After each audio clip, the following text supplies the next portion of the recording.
सबसे पहले आप सभी को नव वर्ष की बहुत बहुत बधाई। नए साल पे मैसेजेस फोटोज तो आए होंगे और आपने भी सेम टू यू बोला ही होगा, स्टेटस तो लगाया ही होगा। कुछ लोग तो आधी रात से ही जश्न मनाना शुरू कर देते हैं और कुछ नए वर्ष में ऐसे काम करना शुरू कर देते हैं जो वो पिछले साल भर से करने की सोच रहे होते हैं, मानो जैसे कोई उनसे जबरदस्ती कसम दिला के काम करा रहा हो। वैसे मैंने भी एक शपथ ली है कि इस पूरे महीने में एक्सरसाइज और योगा करूंगा। अब देखते हैं वैसे आपने क्या शपथ ली है, कमेंट में जरूर बताइएगा। New year new year new year, ये एक ऐसा दिन है जो पूरे वर्ल्ड में सेलिब्रेट किया जाता है। न्यू ईयर तो हमारे देश में भी मनाया जाता है, जो कि अच्छी बात है, पर हमारे देश की ये विडंबना है कि लोग 1 जनवरी तो मना लेते हैं पर अपने असली न्यू ईयर को भूल जाते हैं। हाँ, अपना न्यू ईयर यानी हिंदुओं का न्यू ईयर और पूरे भारत का नव वर्ष, जो शायद ही किसी को याद आता होगा। उस दिन शायद ही कोई स्टेटस लगाता होगा, क्योंकि ज्यादातर लोगों को इस दिन के बारे में कोई जानकारी ही नहीं है, इसलिए इस वीडियो को बनाना पड़ रहा है। हेलो फ्रेंड्स, मेरा नाम है धर्म। 1 जनवरी साल का वो दिन है जब पूरी दुनिया नए साल के शुरू होने का जश्न मना रही होती है, इसी उम्मीद में कि शायद ये नया साल तो अच्छा रहे। इसलिए लोग नए साल पे नए नए शपथ लेते हैं, जिसे अंग्रेजी में कहते हैं न्यू ईयर रेजोल्यूशन। कोई रोज सुबह जल्दी उठना चाहता है तो कोई रोज एक्सरसाइज करना चाहता है, पर इन सभी बातों के बीच भारत के लोग भूल गए हैं कि ये हमारा न्यू ईयर नहीं है। हिंदू नव वर्ष के पीछे का इतिहास लोगों को जानना चाहिए, पर पहले हम जानते हैं ग्रेगोरियन कैलेंडर के बारे में।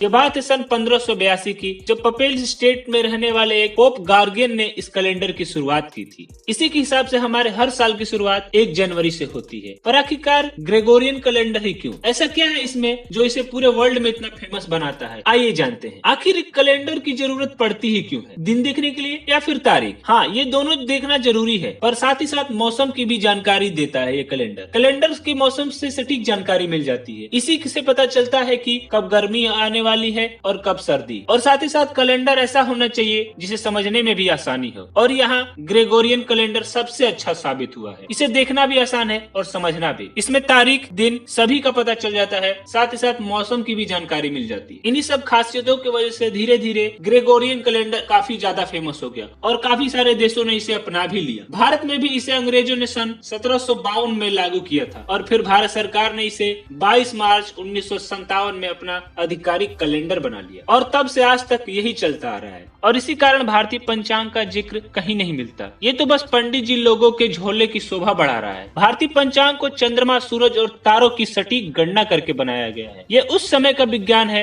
जब टेलीस्कोप शब्द की खोज तक नहीं हुई थी। उस समय लोग चांद को देखकर महीने खत्म होने और सूरज को देखकर दिन खत्म होने का पता लगा लेते थे। हिंदू कैलेंडर को विक्रम संवत के नाम से जाना जाता है। ऐसा माना जाता है कि विक्रम संवत की शुरुआत सम्राट विक्रमादित्य ने की थी। ये ईसा मसीह के जन्मदिन से 57 साल पहले से चला आ रहा है। अगर आपको विक्रम संवत की गणना करनी है तो आप 2022 में 57 जोड़ दीजिए, विक्रम संवत निकल जाएगा, यानी कि 2079। यानी कि हमारा कैलेंडर ग्रेगोरियन कैलेंडर से भी पुराना है। वो उस टाइम से चलते आ रहा है जब ईसा मसीह का जन्म नहीं हुआ था और ना ही कोई दूरबीन या टेलीस्कोप की खोज हुई थी। और हमारे यहाँ के लोग चांद तारों को देखकर दिन और मौसम की सटीक गणना कर लेते थे। ग्रह नक्षत्र के हिसाब से शादी विवाह का शुभ मंगल कार्य भी कर लेते थे। ये हमारा कैलेंडर चैत्र माह से शुरू होता है और चंद्रमा के निकलने डूबने के हिसाब से लगभग 14-14 दिन के पैर में आगे बढ़ता जाता है। चांद के निकलने से महीने की शुरुआत होती है। ऐसे चांद धीरे धीरे बढ़ता जाता है और एक दिन पूरा गोल दिखाई देता है। इसे पूर्णिमा कहा जाता है। पूर्णिमा के बाद धीरे धीरे चांद छोटा होने लगता है और एक दिन गायब हो जाता है। इसे अमावस्या कहा जाता है। ये सर्कल पूरे 29-30 दिनों का होता है और ऐसे मिलकर बनता है पूरा एक महीना। इससे ही हमारे पंचांग में दिनों और तारीखों की गणना की जाती है और हमारे पंचांग के हिसाब से नए साल की शुरुआत चैत्र माह से होती है, जो मार्च या अप्रैल के महीने में पड़ता है। और इस 2022 में इसकी शुरुआत 2 अप्रैल से हो रही है, यानी कि हमारा न्यू ईयर 2 अप्रैल को है। इसे चैत्र शुक्ल प्रतिपदा के नाम से जाना जाता है। ऐसा माना जाता है कि इसी दिन सृष्टि की रचना हुई थी और इसी दिन से भारत में कालखंड की भी गणना की जाती है। हमारा कैलेंडर दुनिया का सबसे पुराना कैलेंडर है और आज तक हम इसी के हिसाब से अपने त्योहारों को मनाते आ रहे हैं। हमारे पंचांग में मानसून की सटीक जानकारी भी मिलती है। हमें अपने पूर्वजों से मिले इस धरोहर को संभाल के रखना चाहिए और इसका पालन भी करना चाहिए, ताकि हमें आने वाले भविष्य में किसी दिक्कत का सामना न करना पड़े। वैसे हमारे हिंदू धर्म की बात ही अलग है। अगर आपको हिंदू धर्म के बारे में जानना है तो इन वीडियो को देख सकते हैं। धन्यवाद।